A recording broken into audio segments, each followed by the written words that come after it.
Oče, prosimo te za tvojega svetega duha, pri tej homiliji naj dobimo hrano, da bomo tudi mi z Marijo govorili: moja duša poveličuje Gospoda, moje srce se raduje v Bogu mojem zveličarju.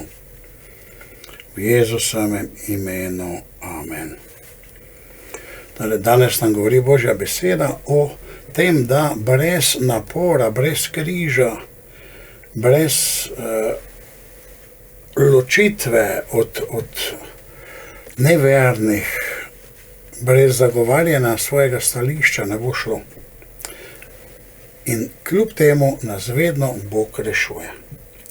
Tako v prvem berilu, ko Jeremija govori o tem, kako bodo premagani in naj se predajo, govori drugače. To, kar mu je Bog povedal, so potem vsi proti njemu, proti Jeremiji, in ga vržejo v kapnico, ker ni govoril tako, kot bi oni radi slišali, oziroma kot mislijo po človeško, da bi jim koristilo.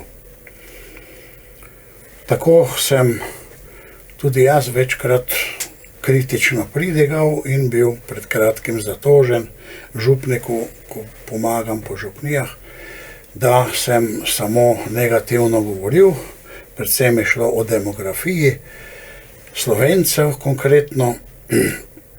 Seveda smo postavljeni za vse katoličane, ampak na nek način tudi za Slovence. In je to pravzaprav, kar se zdaj dogaja, da je od 1,2% otroka na žensko prebivalcev Slovencev, torej ne državljanov slovenske države in torej ne državljanov, je samo Slovencev okrog 15%, od tega 1,2%, se pravi, nekje Slovenci imajo demografski pokazatelj 0,3, 0,4 na ženo, in to je seveda konec naroda, ampak konec tudi države slovenske, konec katoliške cerkve na nek način v Sloveniji. In nihče ne dela nič, ne država in ne cerkev. Torej smo na nek način neke vrste zadnja generacija Slovencev v tem času in v tem prostoru.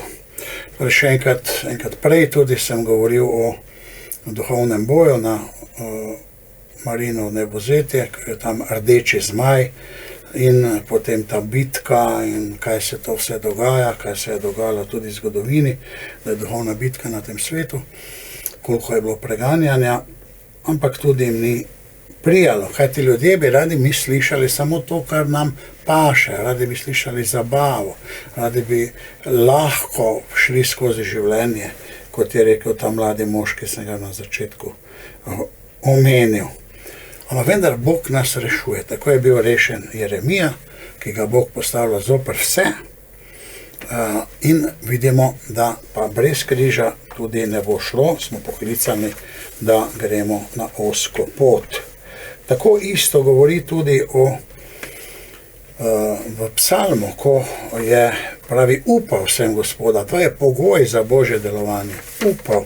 Do tega upanja mi moramo priti za zvesto hojo za Bogom, da pridemo na neko duhovno stopnjo, kjer mi lahko upamo, kjer mi lahko verujemo, ker je naša volja podprta tudi z spoznanjem. Vendar je težko to, ker je v svet je v laži. 1000 problemov imamo, duhovnih in svetnih, in sile delujejo in sugestije delujejo.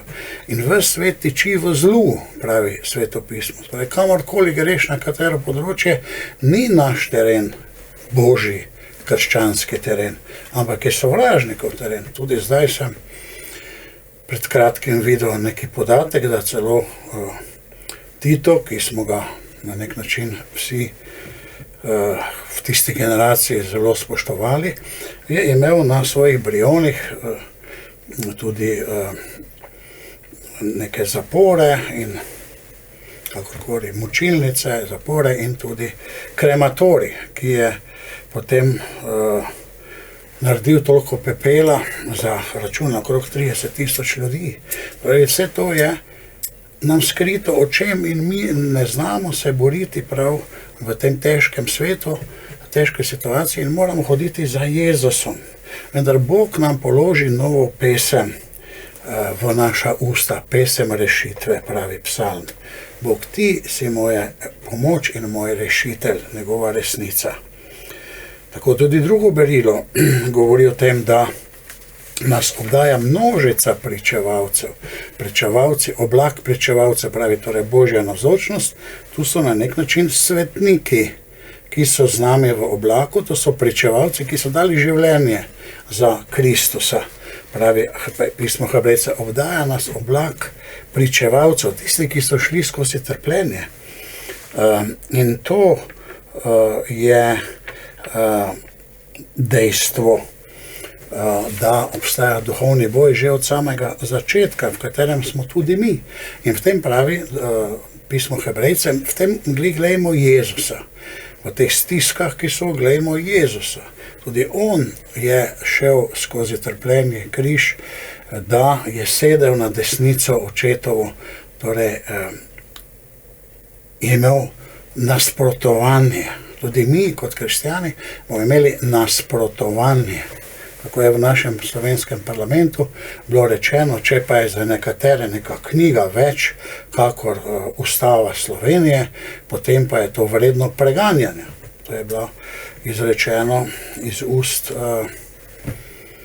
ne bom rekel točno koga, ampak v našem parlamentu.